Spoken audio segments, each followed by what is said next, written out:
অনেক কথা বলবার আছে আমার, তবে সবার আগে নিরঞ্জনের কথা বলতে হবে আমাকে। নিরঞ্জন আমার বন্ধুর নাম, আর কোনো নাম ছিল কি তার আমি জানতাম না। ওর একজন বান্ধবী ছিল, অবশ্য কিছুদিনের জন্য। সে তাকে প্রীতম বলে ডাকত। ওর বান্ধবীর নাম ছিল জয়লতা। নিরঞ্জন জয়লতা সম্পর্কে আমাকে কিছু বলেনি তেমন। জয়লতাকে কখনো কোনো চিঠি লিখেছিল কিনা সে কথাও আমাকে সে বলেনি। তবে জয়লতার চিঠি আমি দেখেছি। একটা চিঠি ছিল এরকম: প্রীতম, সময় গড়িয়ে যাচ্ছে, তুমি বলেছ এখন দুঃসময়, কিন্তু আমি জানি সব সময় সুসময় যদি কেউ ব্যবহার করতে জানে। আমি বুঝি খুব বেশি দিন নেই, যদি পারো এক্ষুনি তুলে নাও, নইলে অন্য পুরুষ ছিবড়ে খাবে আমাকে। আমার ঘরে বসে সিগারেট টানতে টানতে নিরঞ্জন চিঠিটা চুপ করে এগিয়ে দিয়ে বলেছিল, বিভু, চিঠিটা পড়ুন। আমি প্রথমে পড়তে চাইনি, পরে ওইটুকু পড়ে তার দিকে তাকিয়েছিলাম। না, ওই সিগারেটের ধুয়োয় আমি কোনো নারী প্রেম তাড়িত মানুষের ছায়া দেখিনি, ভয়ানক নির্বিকার। কিছু বলছেন না যে? আমি জিজ্ঞেস করেছিলাম। কি বলবো? এই ব্যাপারে? কোন ব্যাপারে? এই যে জয়লতা? বাদ দিন। আমি বাদ দিয়েছিলাম।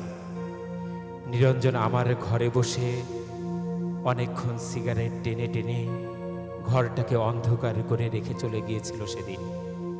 জয়লতার সঙ্গে অন্য পুরুষের বিয়ে হয়েছিল। আমি জয়লতা এবং অন্য পুরুষটিকে দেখেছি বহুবার বিশ্ববিদ্যালয়ে। জয়লতা আরো দেমাগী, আরো সুন্দরী হয়ে উঠেছিল।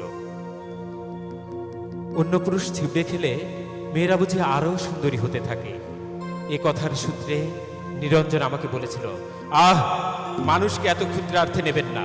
মানুষ এত বড় যে আপনি যদি মানুষ শব্দটি একবার উচ্চারণ করেন, যদি অন্তর থেকে করেন উচ্চারণ, যদি বোঝেন এবং উচ্চারণ করেন মানুষ, তো আপনি কাঁদবেন।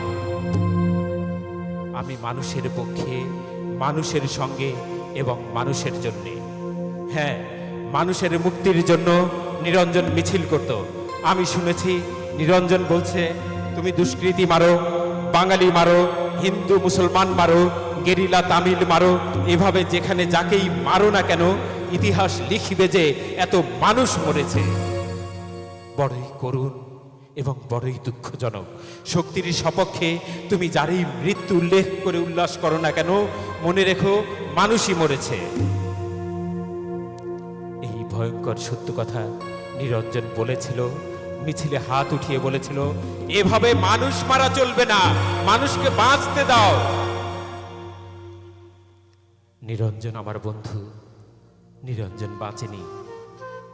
তার উদ্যত হাতে লেগেছিল মানুষের হাতে বানানো বন্দুকের গুলি। হ্যাঁ, বুকেও লেগেছিল, যেখান থেকে মানুষ শব্দটি বড় পবিত্রতায় বেরিয়ে আসতো। সে লাশ, আমার বন্ধু নিরঞ্জনের লাশ আমি দেখেছি, রক্তাক্ত ছিন্ন ভিন্ন লাশ।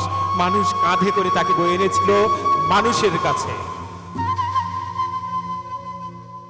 জয়লতা সে লাশ দেখেছিল কিনা সে প্রশ্ন উঠছে না। দেখলেও যদি কেঁদে থাকে, সে প্রকাশ্যে অথবা গোপনে, তাতে নিরঞ্জনের কোনো লাভ হয়নি। মানুষ কেঁদেছিল। নিরঞ্জন প্রমাণ করতে পেরেছিল গতকাল মিছিলে আইন অমান্যের অভিযোগে যে দুষ্কৃতী মারা গিয়েছে তার নাম নিরঞ্জন। সে আসলে মানুষ।